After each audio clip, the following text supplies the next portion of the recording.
What happens when two seasoned business leaders get together? They talk shop, of course. Sit back and listen in as Scott DeLong and Vince Moiso share from their experience around current issues facing executives, entrepreneurs, and their leadership teams. The CEO Podcast starts now. Hey everybody, Scott DeLong, CEO Podcast. I'm here with my partner Vince Moiso, and we have a special guest, Warren Taylor. Warren's been a friend for quite a while. In fact, we went to high school together. In fact, I want to tell you, this is the first time we've had a guest older than me. So you can get off my ass now. I'm not the oldest guy in the room now. So Warren's a year older than I am, so I'm feeling pretty good about that. Don't mind that. Scott's been waiting for that, Warren. I needed one of those. Thanks, Warren. Appreciate you showing up. So the topic today is going to be about overcoming adversity. Warren has been in business. He was a general contractor for 45 years or so.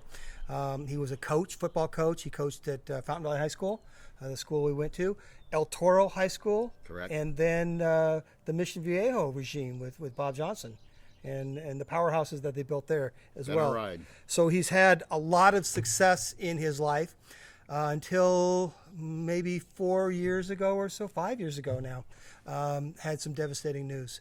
So he was diagnosed with colon cancer.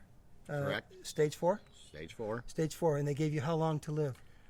Percentage was that less than 10% you'd live 2 years. Less than 10% would live 2 years, and we're 5 years in. Tomorrow's my anniversary date of 5 years. Oh, congratulations. Wow. Great. So if we're going to talk about overcoming adversity, here's one we can definitely do. This is not, hey, I lost my business or I lost my wife. Man, you got a potential had losing of your life in Or which I you had. lost that sale, or I lost something. Right. This is Puts deep. it into perspective. It does. It does. So Totally does. We appreciate you being here, and want to give a little honor and reverence to what you've gone through.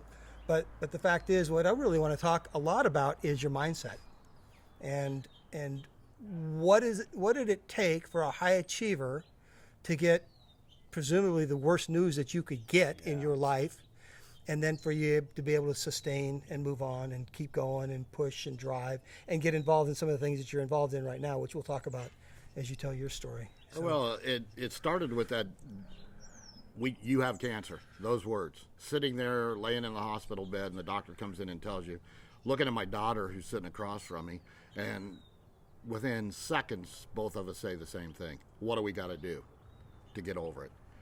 And then I go back to my... oh, poor me wasn't the first thought? No, I've never been that way. Second thing started is we had started having the conversation during that period of time was I related to football. You know, what am I going to do to prepare? I've got to go in on Saturday and do my prep work, film work, get ready. Sunday I set up my game plan, and then Monday I come in and implement it for the kids. So that's my mindset when I first started. What am I going to do to prepare? What am I going to do to implement? And then I look at it through the whole process over these 5 years is where am I in the game, winning or losing, or which game am I in? Am I up by 3? Am I down by 20? You know, so, and that changes your mindset for me as I went through it.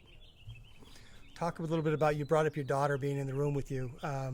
Sure, you're a big tough guy, right? Been a football coach, they power through things. How'd your daughter react, and how did that interaction happen? Because there's other people in our lives, whether it's business or family or whatever, people in our lives that we have to be aware of. Mm-hmm. You go through it at that instant, and looking at her, I knew she had the similar mindset that I did. I raised her. Congratulations. 2, she was an athlete. You know, she was a college soccer player. And then when immediately when we started that conversation, what are we going to do? Both of us were in the same mindset talking about when the doctor left the room was what's going to be our game plan. Then you fast forward as we're going through scans and testing to determine what the process is going to be. Her mindset was the same as, we'll get through this, not a big deal. You know, we don't care what the odds are. Somebody tells us, you know, you're a 21-point underdog going into the game. You still play the game? You still play it. And you're still playing it to win. You don't care what other people say about it. And that's how I looked at it. But that's the reinforcement that I got from my daughter at the time. Yeah. She's reinforcing, Dad, hey, Dad, we're going to do this. How can I help you? How can I help you prepare? It's that next play mantra, right? Like, Yeah. I love the football analogy. I love that you're a football coach, and it says a lot about you and your resilience through all of it. But it's next play, right? I mean, it's just great. Okay, you just got bad news. Next play. What's next? I mean, you got to figure it out. Like, you don't get to stop in the middle of a game and go, oh shit, that was the worst. I threw an interception or whatever. I got knocked on my ass, or it doesn't matter. It's like you got the next play, right? You got to get up and figure out the next play. Sounds to me like you did exactly that. It gets tough at times. It's there. I'm going through 8 months of chemo at one point in time, and that's miserable. Yeah. And I'd learned from my team leader, the surgeon at the time, just because I did the background checks and as I go through it for part of my prep. I'm an Ohio State fan when it comes to football, so what that's are you doing huge. here? Yeah. The Ohio State? The Ohio State. I was born there. But I moved here in a young age. Sorry to my friends from Strongsville. And we won't talk about Notre Dame or SC. So halfway through that 8 months, it gets miserable. And my doctor graduated from Michigan. As our conversations developed over that period of time, he wasn't a big sports fan, so he didn't understand the rivalry. Oh, you're lucky then. So I brought him into that. And then even to the point, halfway through, he knew my background by that point in time, that I'm a coach. I like football. He did a little homework. So we're sitting down, and I said, Doc, I'm done. He goes, what do you mean you're done? I said, I don't want to do this anymore. Chemo's killing me. I'm over it mindset-wise. I don't want to do it. He just looked at me and he said, you taught me a lot about football in a short amount of time. You're a coach. How many times do you let a kid give up in a game? And that, I Didn't was take much sold. more than that, I did it? hope your answer was never. Never. I'm pretty sure that's what it was. Oh, what a kick in the pants he gave you. Nice. So I come back to that between him and I, that conversation in the oncologist a couple times about, I'm not giving up. You can tell me what my odds are. My daughter we talk about it all the time. We've always beaten the odds. And even to this day, at my 5-year mark, I'm looking at it and said, I'm in the top 1% now. So it's gotten to this mindset of, okay, we're here. But it does get difficult at times. You go through that deep valley of depression. You fight it. You have those nights where you don't sleep. So you fight it. And as long as you're willing to work at it, you help change your own mindset, and other people around you will help. So any tricks that you've learned for yourself? I mean, obviously the doctor pulled a trick on you, challenged you a little bit. You have any self tricks that work to get you out of that negative spiral? Back to my football players, my kids. Yeah. I tell them, you go home after a practice and you had a bad practice, you're struggling, you can go back and watch film, you can let it go. Or I said, my trick is take a 5-gallon bucket, put it in the closet, put it in a dark room, go in there and sit down, forget about everything that you've had going on the last couple of days. Reset your mind. Take deep breaths, cry, scream, whatever it takes. And that's been passed on through then, and I went back to what I was teaching. So that's what I do. I put my 5-gallon bucket in a dark room, and I'll sit there and chew myself out for what I'm going through. I hear in that practice what you preach, right, Scott? Yeah. I mean, previous podcasts, we've talked so much about that, and it's I think, if you're a coach, and I don't care if you're a football coach, if you're a business coach, if you're coaching, if you're teaching, man, you better practice what you Or if you're the preach, CEO, right? if you're the CEO of the organization, you're just a right? fraud. Whatever. I mean, at that point, you're letting down all the people in your life. That's huge. And the other thing I heard is just the power of mindset, like the power of mind, really can break the odds. I mean, that's what we're talking about is that the odds are stacked against you, right? Yep. You're told that you've got maybe a couple years. Here we are going on 5 years tomorrow, and okay, that's like total game changer. Why?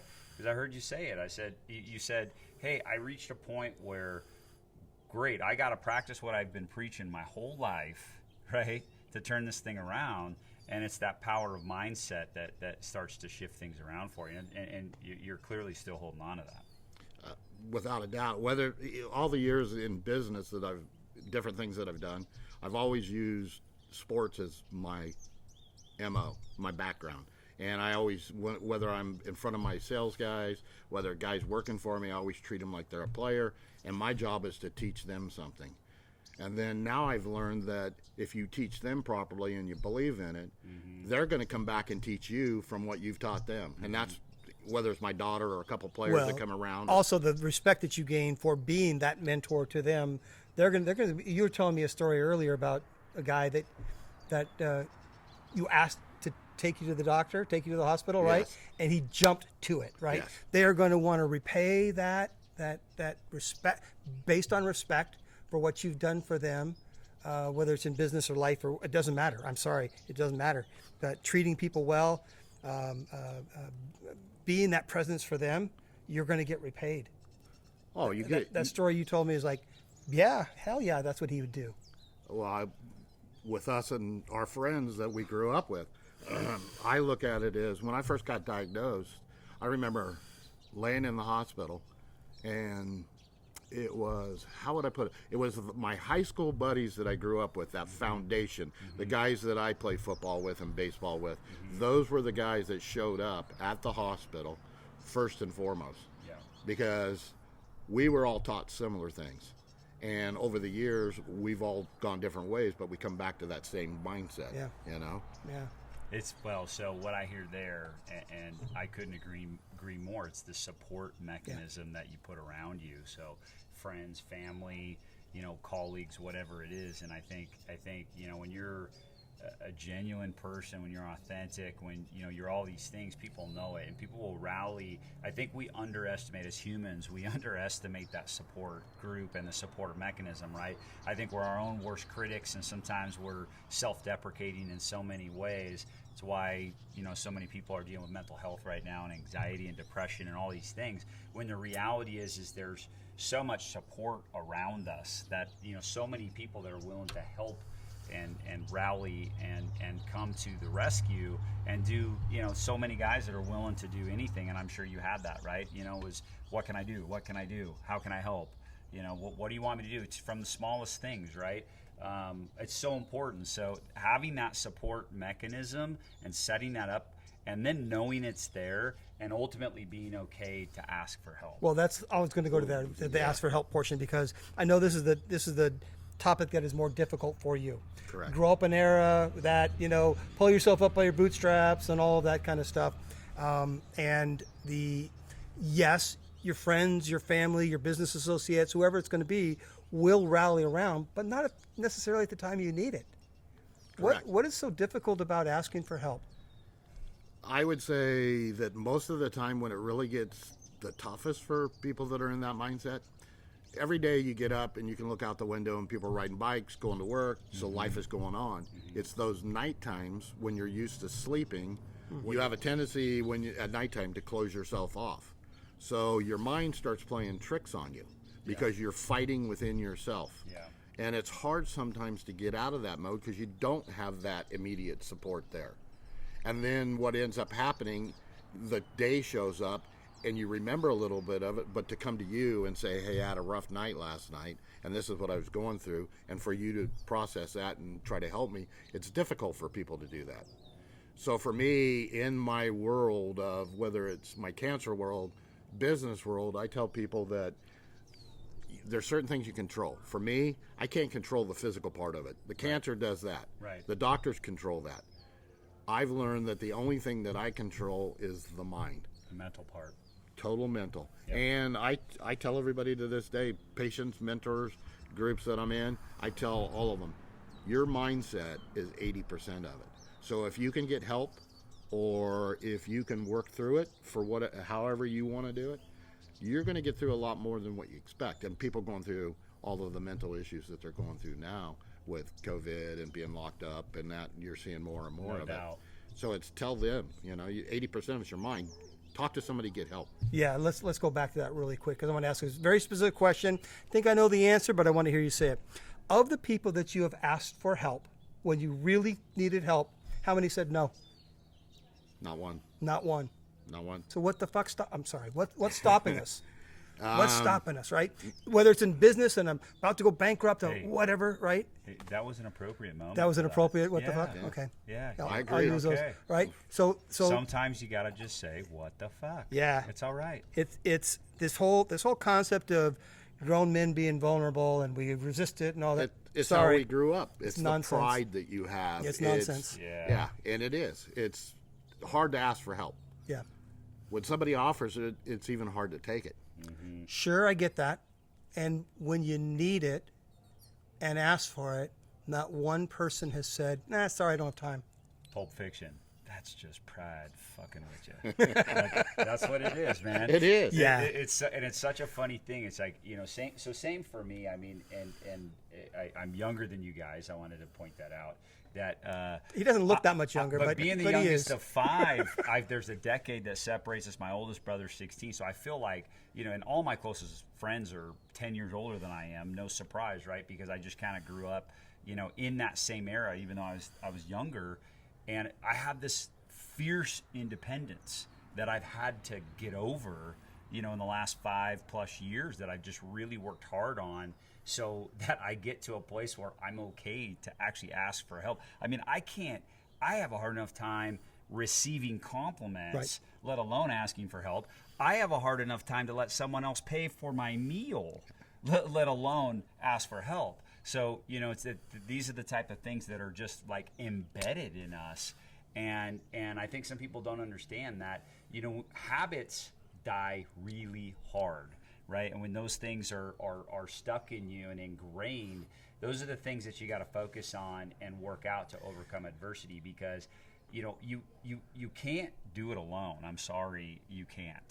You just can't. Yeah. You're not going to overcome adversity in the way that Warren did, especially on your own. Yep. You try to.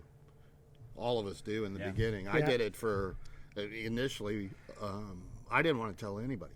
I wanted to keep on working. Yeah. I didn't want anybody to know. Of course. But you learn real quick, you can't do that. Yeah. Then at that point in time, there's a different mindset that comes in, because it's a matter of how do you accept that you're talking about, because you've been so independent. And for me, being my generation and older and everything that I've been through, to accept that help, whether it be somebody bring a meal to me or somebody give me a ride to the doctors, Yeah. I didn't want to do it. Yeah. I've done it with, we've talked about it. I've taken myself to the emergency room 4 times.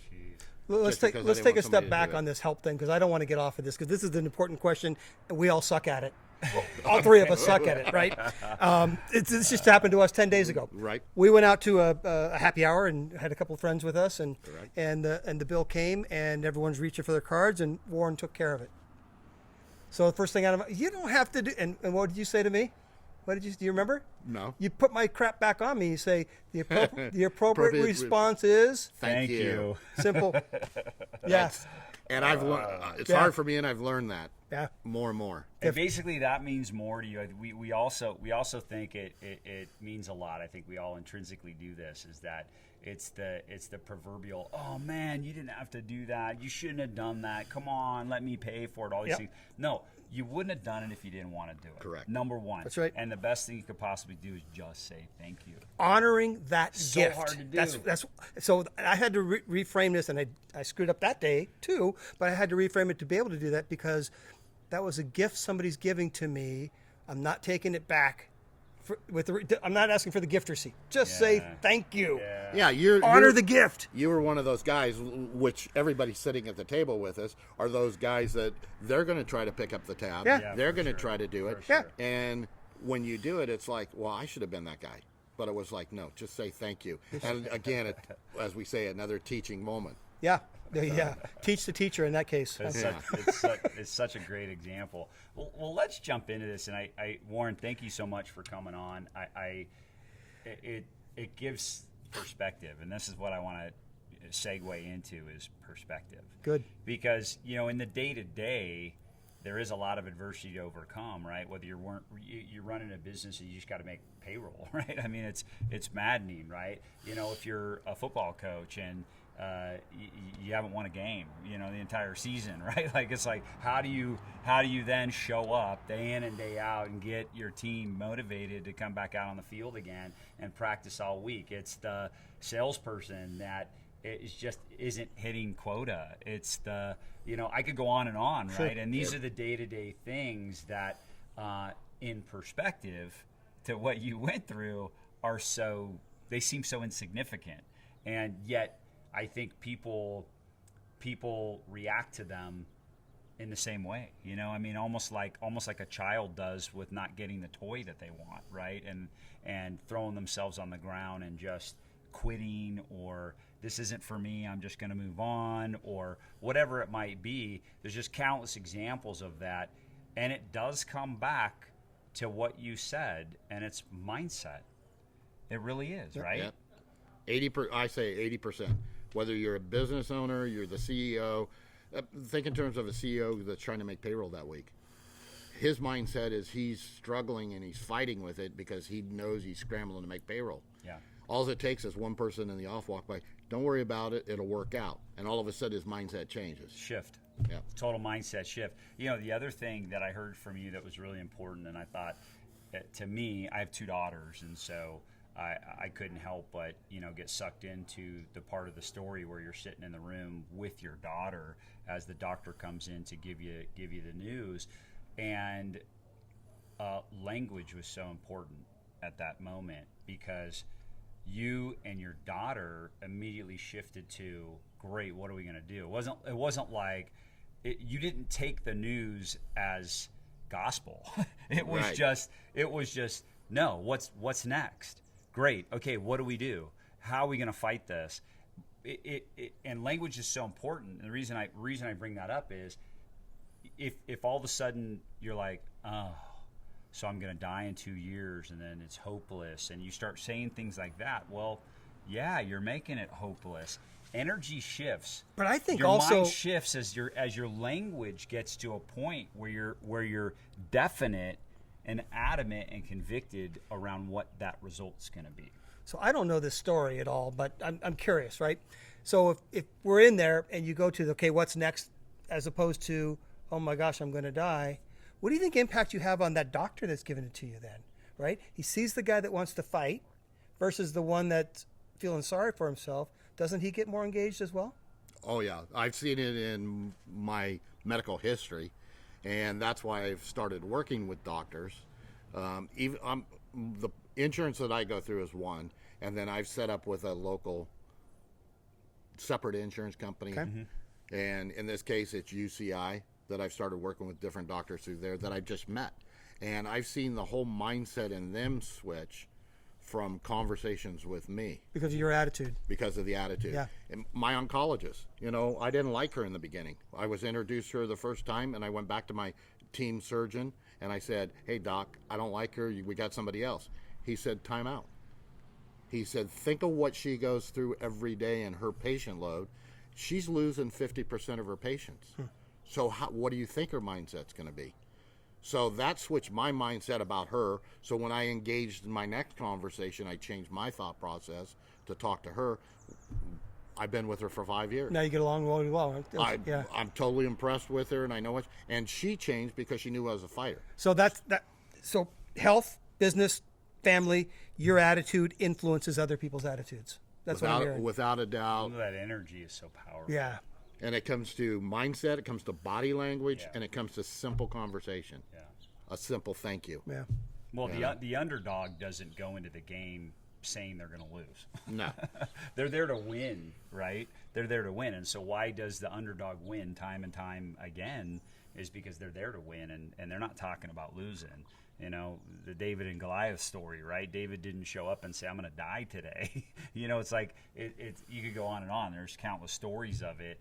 And it's mindset, it's the language, it's what you're telling yourself, it's the attitude, it's all those things. And so you can apply that. I mean, really what's great about what we're talking about, especially for our listeners here, is you can apply that to the day to day, right? I mean, everything that we're talking about here, Yeah. these are it's a skill set.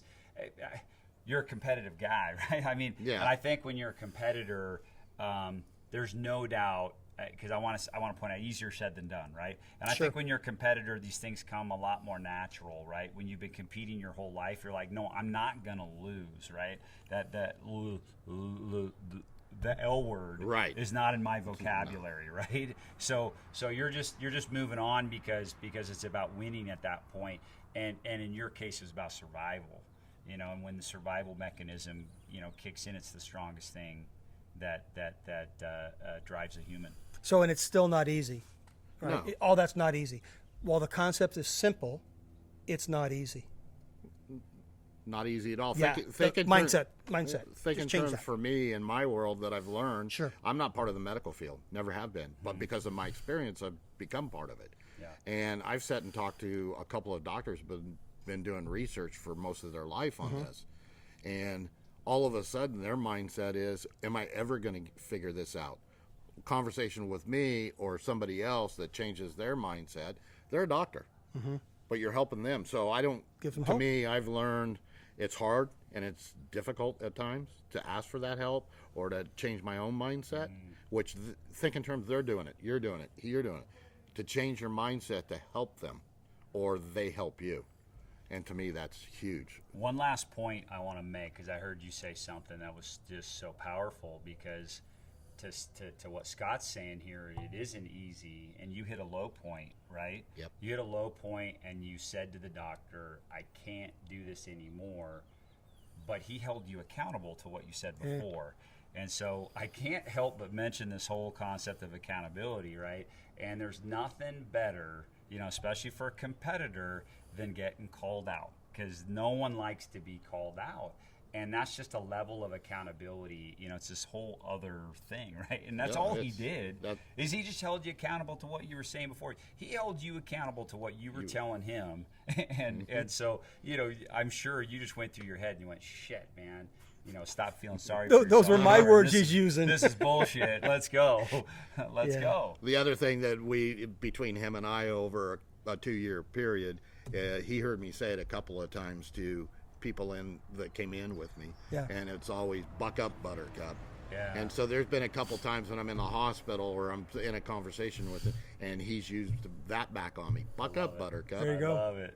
I love it. Well, this has been a good conversation. We're gonna end up going long here, so we're gonna have to cut this off. We'll probably have you come back and talk more. And Well, the story ancillary continues, stories. right? Yeah, So I absolutely. think that's worthwhile. So thank you for coming and spending the time with us, letting our audience hear a little bit about your story. We'll go deeper later. I don't know, Vince, we want to close us out here? Yeah, so I think, overcoming adversity is just this incredible topic, and I really appreciate you sharing what you went through to overcome adversity. And I think there's so many countless day-to-day examples that everybody's fighting. I brought up mental health, and that's what's happening today with so many people, and there's so many things you can do on your own. Certainly to overcome adversity.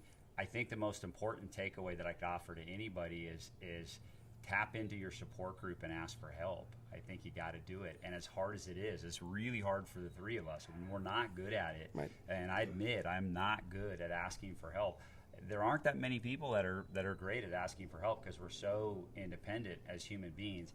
And when these type of things are happening to you, you got to ask for help. You just do. And like Warren said earlier, Scott asked the best question of all. How many people did you ask for help that said no to you? And the answer was none. None. And that's just incredible. And so if you didn't catch that, I hope you do now. As always, thanks for listening, everybody. We appreciate you tuning in. You can check us out on YouTube if you prefer watching. Listen to us on all the normal podcast channels. You can check us out at theceopodcast.net. We love feedback. We like to hear from our listeners on possible topics and everything else in between. So until next time, cheers. Cheers. Thanks for joining us. Thank you.